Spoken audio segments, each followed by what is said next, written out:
क्या mining royalty पर GST लगेगा?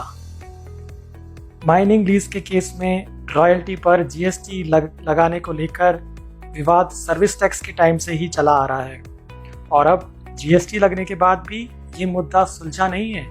क्या है इस बारे में नवीनतम अपडेट केस लॉज के हवाले से? क्या है सुप्रीम कोर्ट और हाई कोर्ट का फैसला इस बारे में? जानने के लिए इस वीडियो को अंत तक देखना ना भूलें। ये वीडियो उन सभी माइंस लीज होल्डर्स के लिए इम्पोर्टेंट है जो अपनी रॉयल्टी पर जीएसटी की एप्लीकेबिलिटी को लेकर असमंजस की स्थिति में हैं। तो आइए शुरू करते हैं इस वीडियो को। सबसे पहले आपको बता दूं कि माइंस स्टेट गवर्नमेंट को बिलोंग करती है, जिस पर होने वाले खनन पर गवर्नमेंट द्वारा रॉयल्टी वसूल की जाती है। ये माइंस लीज पर लीज होल्डर को दी जाती हैं और इन माइंस से जो मिनरल्स का एक्सकेवेशन खनन होता है उस पर सरकार रॉयल्टी वसूल करती है। सर्विस टैक्स रेजिम में ये सवाल उठा कि क्या इस प्रकार की रॉयल्टी पर सर्विस टैक्स लेवी होगा। इस मामले में राजस्थान हाई कोर्ट का Udaipur chambers of commerce and industries versus union of India का केस इम्पॉर्टेंट है। इस मामले में ऑनरेबल राजस्थान हाई कोर्ट ने रॉयल्टी को माइनिंग सर्विसेज के बदले में दिया जाने वाला कंसिडरेशन माना और साथ ही ये कहा कि रॉयल्टी पर सर्विस टैक्स एप्लीकेबल होगा। कोर्ट ने कहा कि माइनिंग लीज एक कॉन्ट्रैक्ट है जो लीज होल्डर्स को मिनरल्स के खनन करने और माइंस को राइट टू यूज प्रदान करती है, जिसके बदले में स्टेट गवर्नमेंट को रॉयल्टी का पेमेंट किया जाता है, जो एक कंसिडरेशन है। हाई कोर्ट के इस डिसीजन के अगेंस्ट पिटिशनर द्वारा सुप्रीम कोर्ट में एक एसएलपी जारी की गई, जिसे ऑनरेबल कोर्ट द्वारा 15/1/2020 को एडमिट कर लिया गया एवं आगे की तारीख निश्चित की गई। इस बीच जीएसटी आने के बाद Lakhwinder Singh versus union of India एक और केस था, उसमें सुप्रीम कोर्ट ने एक रिट पिटीशन फाइल की गई थी, जिस पर अंतिम निर्णय होने तक सुप्रीम कोर्ट ने माइनिंग रॉयल्टी पर जीएसटी रिकवर करने पर स्टे लगा दिया एंड उदयपुर चैम्बर्स के मामले को इस रिट पिटीशन के साथ जोड़ दिया था। इस बीच विभिन्न स्टेट्स के हाईकोर्ट द्वारा भी रॉयल्टी पर जीएसटी लगाने को लेकर स्टे लगा दिया गया, जिसमें से प्रमुख नाम है Allahabad high court, Jharkhand high court and Rajasthan high court. यहाँ पे ये भी जानना इम्पोर्टेंट है कि जीएसटी लगने के बाद इस मुद्दे पर सीबीआईसी द्वारा जो एफएक्यूज पब्लिश किए गए थे उनमें ये स्पष्ट किया गया है कि सरकार को दे माइनिंग लीज की रॉयल्टी पर रिवर्स चार्ज चुकाना होगा, यानी रॉयल्टी पर जीएसटी की लायबिलिटी रहेगी। राजस्थान हाईकोर्ट द्वारा एक अन्य मामले Shivalik silica versus union of India में हालांकि माना गया कि रॉयल्टी पर जीएसटी का मामला उदयपुर चैम्बर्स केस में सुप्रीम कोर्ट के समक्ष पेंडिंग फॉर एजुडिकेशन है, लेकिन साथ ही हाई कोर्ट ने ये क्लियर करा और डिसीजन पारित कर दिया कि सिर्फ इसी वजह से हम डिपार्टमेंट को नोटिस देने एवं रॉयल्टी पर जीएसटी की वसूली की कार्रवाई करने से नहीं रोक सकते। इस प्रकार इस मामले में हाई कोर्ट ने पिटिशनर को कोई भी राहत प्रदान करने से इनकार कर दिया।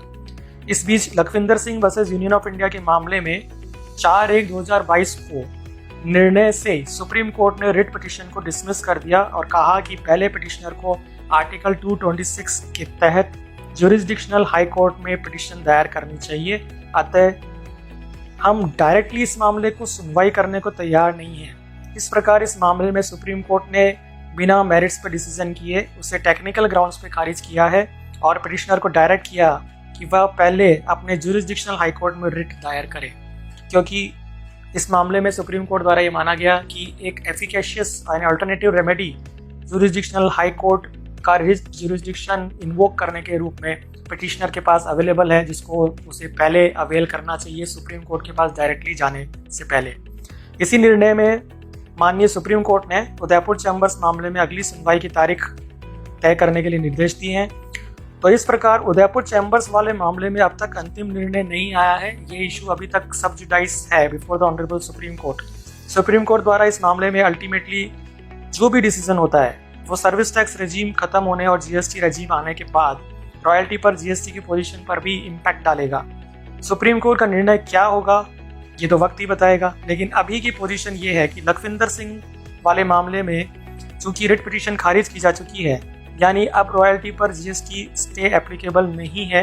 एंड राजस्थान की पोजीशन को देखें तो यहाँ पर चूंकि उदयपुर चैम्बर्स वाले डिसीजन में राजस्थान हाईकोर्ट द्वारा पहले ही डिपार्टमेंट के फेवर में डिसीजन दिया जा चुका है और शिवालिक सिलिका वाले मामले में भी राजस्थान हाई कोर्ट द्वारा डिपार्टमेंट को वसूली एवं नोटिस की कार्रवाई करने से रोकने के लिए इनकार कर दिया गया है। अतः मेरा मानना है कि राजस्थान के लीज होल्डर्स के लिए यही एडवाइजेबल रहेगा कि वे रॉयल्टी पर रिवर्स चार्ज के अंतर्गत जीएसटी पे करें और उसका इनपुट टैक्स क्रेडिट क्लेम कर लें, यानी कि उदयपुर चैम्बर्स के केस में सुप्रीम कोर्ट का अंतिम निर्णय आने का इंतजार नहीं करें।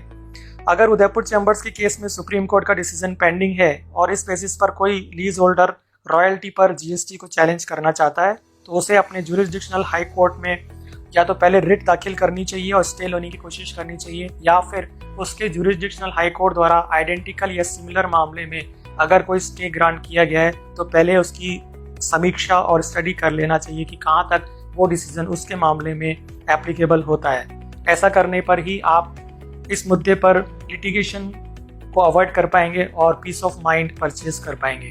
तो दोस्तों, इस तरह मैंने आपसे एक महत्वपूर्ण मुद्दे पर चर्चा की कि क्या माइनिंग रॉयल्टी पर जीएसटी लगेगा। और जैसा कि मैंने इस वीडियो में आपको विभिन्न केस लॉस के माध्यम से बताया है कि अभी लेटेस्ट अपडेट यही है कि चूंकि उदयपुर चैम्बर्स वाला जो मामला है वो अभी सुप्रीम कोर्ट के सामने विचाराधीन है, इसलिए इस मुद्दे पर अभी विश्वसनीय रूप से कुछ नहीं कहा जा सकता। लेकिन एडवाइजेबल यही है कि आप जीएसटी रॉयल्टी पर जो जीएसटी एप्लीकेबल है उस पर अपने दायित्व का चुकारा करें और इनपुट टैक्स क्रेडिट क्लेम करें, जैसा कि सीबीआईसी के एफएक्यूज में भी मेंशन किया गया है।